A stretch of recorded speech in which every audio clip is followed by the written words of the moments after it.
Okay, so in the kata, in Pinan 1, you come here, you come here, you come here, and you come here. Now this is very stylized, but we can do it in sparring as well. Our stances aren't going to be as long, that's fine. Gichin Funakoshi didn't have long stances. A lot of the old karate, actually almost all of them didn't have low stances. They had more of a sparring style stance. When karate became more about trophies and doing pretty forms, the stances got longer and longer and longer. So, if we were doing the kata, it would look like this.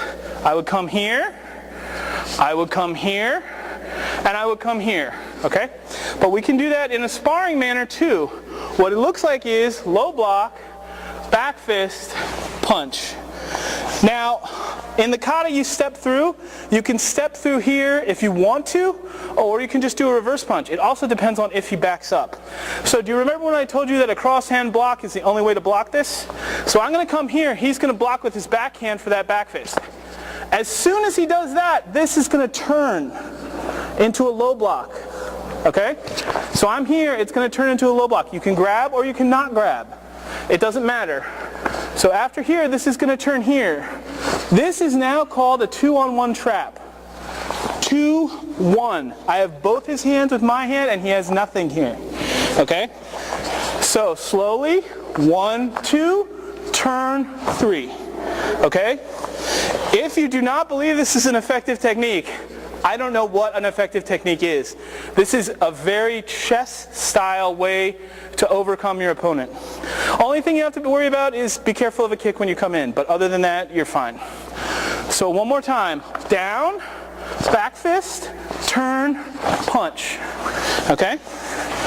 So we're going to go 1, 2, 3, 4. Pa-da! Okay? Okay. 1, 2, turn, punch. Now this is offensively.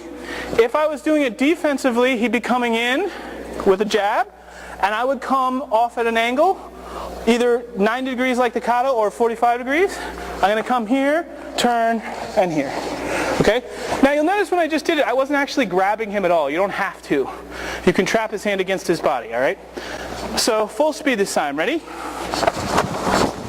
Right there. Okay? Right there. Now, this time I want you to take a step back after you parry, okay? Here, here. Now take a step back with this foot. This foot. It will still hit him if I step forward, okay? A lot of people who are caught in this position, they'll want to back up and get space. That's why the step forward is in the kata. Okay? So this time he's going to step back. Right there. Okay? Now it looks a lot uglier than the kata. It looks like I'm really throwing myself at him and stuff. That's because sparring isn't kata and kata isn't sparring. We practice that way, that's perfect form, and then you got to speed it up and you got to add power when you're doing the sparring.